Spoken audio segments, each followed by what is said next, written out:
नमस्कार साथियों। नमस्कार। नमस्कार। साथियों, हम हैं चैन सिंघा जी के साथ, जो एक सोशल वर्कर हैं और हम इस मधुबन कॉलोनी में यहाँ पर रहते हैं। तो यहाँ हमारे एक खूबसूरत मंदिर है, उसके लिए चैन सिंघा जी काम करते रहते हैं। नए नए सुझाव ये सोसाइटी को देते रहते हैं और उन पे अमल होता रहता है। इन्होंने एक सुझाव दिया था कि भाई जो हमारे मंदिर के जो सोर्सेज हैं, जो इसको मेंटेन करने के लिए जो पैसा चाहिए वो कहाँ से आए, कैसे हम अपने सोर्सेज को बढ़ाएं। तो एक सुझाव इनका आया था कि भाई हम सोलर पैनल लगाते हैं, हमारी जो कंजप्शन है इतनी है, उसका ये लाभ हमारे मंदिर को होगा और हमारे भक्तजन जो यहाँ गर्मी में आते हैं उनके लिए एक ठंडक, एक ठंडा माहौल, जो एसी चलते हैं उनके लिए जो बिजली लगती है उसमें काफी राहत मिलेगी। चैन सिंघा जी आपको इसके बारे में पूरी डिटेल बताएंगे कि कैसे कैसे संसाधन जुटाए गए, कैसे कैसे सोसाइटी के लोगों ने इसमें सहयोग दिया और उसके बाद जो रिजल्ट मिला वो कितना सुंदर था और वो आज क्या उसका एक प्रतिफल हमारे सामने है, ये चैन सिंघा जी बताएंगे। सर, आप अपनी जानकारी नमस्कार। अपने सोशल वर्क की दीजिएगा। सबको बहुत बहुत धन्यवाद, बधाई। मधुबन मंदिर में सोलर प्लांट लगने के बाद उसका पावर जनरेशन स्टार्ट हो गया और जी सर। मधुबन मंदिर में जो मेंटेनेंस का चाहिए उसके लिए थोड़ा फंडिंग का जरूरत होता ही है। तो सभी बड़े भक्त जना, नाम नहीं ले रहा हूँ, लेकिन सभी लोग सहायता देते हैं। फिर भी थोड़ा बहुत और बेटरमेंट हो सकते हैं। एसी लगा है, 6 एसी 2-2 टन की लगे हैं मंदिर के अंदर। और मंदिर इस्तेमाल के लिए जो हम चार्जेस देखते हैं वो 9 से 10 हजार रुपया एसी के साथ है। तो उसके लिए कुछ हमने ये सोचा कि रोजगार मतलब आमदनी कैसे बढ़ाया जाए।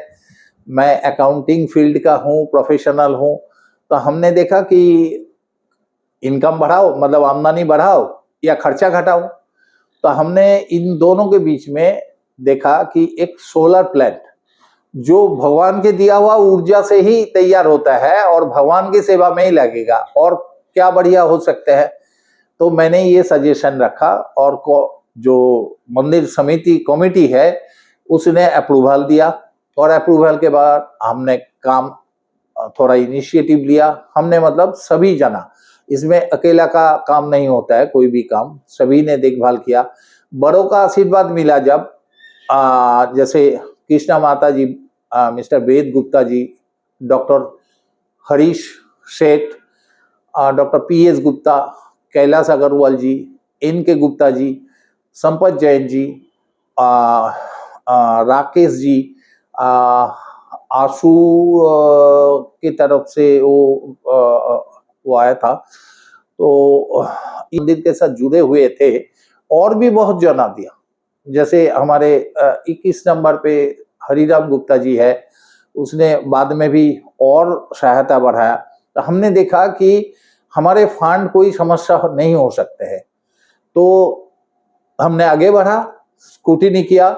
हम पहले सोचा था विक्रम लगाएंगे, फिर हम रिलायंस पे गया, मतलब क्वालिटी वाइज। फिर ओआरई का हमने स्टडी करके देखा कि ओआरई का पैनल अच्छा होता है। दादा, अब फिलहाल कौन सा लगा हुआ है? ओआरई का। वरी का लगा हुआ है। ओआरई तो का कितना यूनिट बन जाता होगा डेली, आप देखा होगा? ये देखिए, बिकॉज ऑफ ट्रिमेंडस हीट ये 41-42 डिग्री में थोड़ा प्रोडक्शन कम हो गया। हमारा प्रोडक्शन 21 तारीख को था 62.3 यूनिट, उसके बाद 57-55। तो इंजीनियर से हमने बात किया, बोला ये जो स्कॉर्चिंग हीट है इसमें प्रोडक्शन डाउन हो जाता है। अच्छा दादा, ये जो आप बता रहे हो कि 62, ये 62.5 जो भी बना, तो एक एवरेज जो होगा यूनिट बनने का करीब 40 के आसपास पूरे साल का निकल के आ जाएगा लगभग, ऐसा देखने में जैसा आप बता रहे हैं।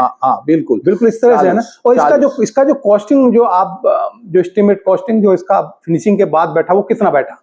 देखिए, अभी तक फिनिश नहीं हुआ। आज भी हमने कुछ वो किया, सामान खरीदने के लिए दिया, क्लीनिंग का लाइट लगा, ऊपर ऊपर कैमरा भी लगा। हाँ, मतलब ये कि आप वैसे रफली बता दें, रफली 5-15, 5-20, 5-25 के अंदर आसपास ये हो। हो ये जाएगा। कितने वाट का पैनल जो हमने लगाया है? 12 किलोवाट का है। 12 किलोवाट का पैनल है। हाँ, और मंदिर का सैंक्शन लोड ही 12 किलोवाट 12 है। किलोवाट। हमारे टोटल प्रोडक्शन 13 से 14,000 अगर हो जाता है तो हमारा कुछ एक्सेस रहेगा, जैसे 2,000 यूनिट हमारा एक्सेस रहेगा। तो इसके लिए सर BSES से हमें एक इंसेंटिव मिलता है 2 रुपीज पर यूनिट। बट हमने जो प्लानिंग किया, ये 2 रुपीज पर यूनिट हम वापस नहीं लेंगे, हम इसका इस्तेमाल करेंगे गर्मी का टाइम पे। AC जैसे पंडित जी को हमने बोले हैं, मतलब सेक्रेटरी साहब मिस्टर सौरभ गुप्ता, प्रेसिडेंट साहब कैलाश अग्रवाल जी, सभी ने यही बोला कि मंदिर का जो AC सुबह एक AC, फिर दोपहर को 11 बजे 2 AC चलेगा, फिर शाम को जब 4-5 बजे जैसी गर्मी होगी उसी हिसाब से AC का संख्या बढ़ाया जाएगा। और जो एक मतलब और भी लाइट वेट लगा। अच्छा दादा, मैं एक चीज और पूछना चाह रहा था। लोगों ने काफी सहयोग किया, धनराशि काफी जो है उसमें इकट्ठी हुई, और कुछ कमी पड़ी क्या या पूरा हो गया? ये जगन्नाथ जी जाने, जगन्नाथ जी का रहते हुए दादा कुछ लोगों को बताना तो जरूरी है कि भाई ये पैसा आया तो कहाँ से आया, कौन सा ऐसा भक्त है जिसने ये बाकी वहन सहन करा? ये आपने सहन करा बाकी, या किसी और ने वहन करा इसको, जो ये बाकी अमाउंट है? देखिए, क्योंकि हर किसी की क्षमता नहीं होती कि कोई 11 देता है, कोई 21 देता है, कोई 31 देता है। जिसकी जैसी क्षमता होती है, उसके प्रेम में तो कमी नहीं होती, लेकिन उसकी जेब कुदरत ने थोड़ी सी हल्की बनाई होती है। और कई लोगों की जेब भारी होती है, लेकिन उसमें से वो माल निकालते नहीं है, और कुछ निकाल देते हैं। तो मैं जानना चाह रहा था कि दादा, जो अमाउंट है वो कितना इकट्ठा हुआ, क्या आपने वहन किया उसको, बाकी अमाउंट को किसने वहन किया? क्योंकि देखो, आपने सेवा दी है, किसी ने भी सेवा दी है, तो लोगों को पता होना चाहिए जिससे उनको भी मोटिवेशन मिले कि भाई आस्था धर्म के प्रति, मंदिर के प्रति, भगवान के प्रति इस वक्त की है, और हमें भी होनी चाहिए। एक मोटिवेशन लोगों को मिलेगा। आप इसमें थोड़ा सा इसको गुप्त मत रखिएगा, इसकी जानकारी जरूर दीजिएगा। मेरा ये मानना, बाकी इच्छा आपकी।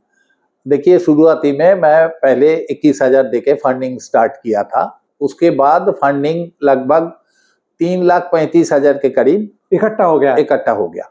अब जो बाकी फंड है वो हम जैसे मेरा हो गया, ललित जी हो गया, 2-3 दिन बैठे हैं। हमारा जब फाइनल पेमेंट आएगा, गारंटी और सारे पेपर, रजिस्ट्रेशन, अभी फॉर्मेलिटी बाकी है, जैसे हो जाएगा, पेमेंट हो जाएगा, मैं ये मानता हूं कि ये ना तो हमने धन कमाया, बस जगन्नाथ जी का आशीर्वाद कमाया, जगन्नाथ जी व्यवस्था कर देते। अच्छा दादा, कुछ अब जो जिन लोगों ने सहयोग नहीं दे पाए, वो अब देना चाहे तो उनके लिए क्या है कि वो दे दें? क्या करें? Most welcome. देना है मतलब अभी भी बहुत खर्चा है। ये है कि जैसे अभी फाइनल पेमेंट नहीं हुआ, तो इसके बीच में जो आएगा उसमें लग जाएगा।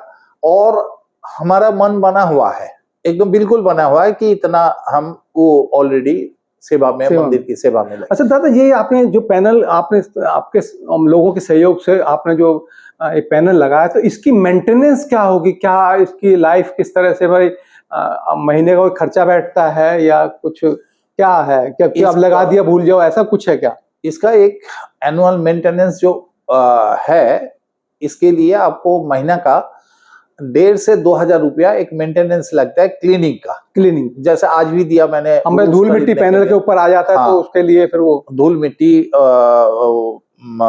पंछियों का पॉटी वगैरह, ये सब बीट वगैरह कर देते हैं, वो करते हैं।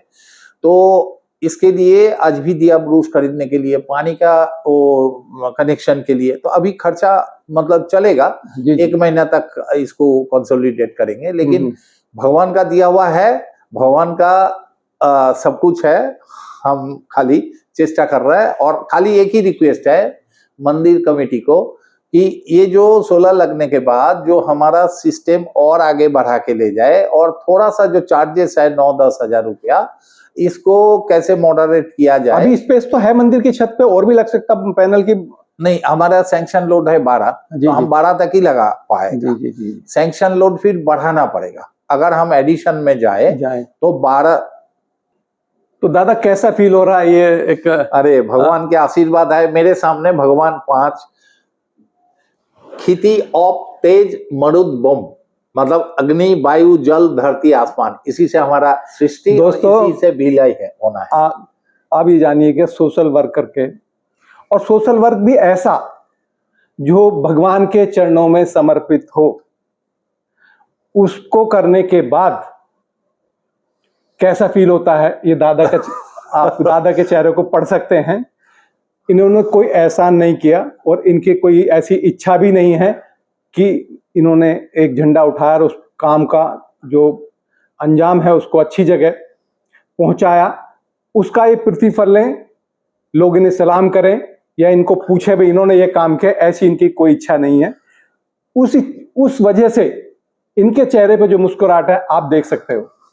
तो दोस्तों, कुछ भी कीजिए, समाज के लिए कुछ भी कीजिए, देश के लिए कीजिए, धर्म के लिए कीजिए, आपको एक अजीब सुख, एक अजीब सी प्रसन्नता, एक बड़ी शांति चित्त के अंदर आपको महसूस होगी जो दादा के चेहरे पे नजर आती है।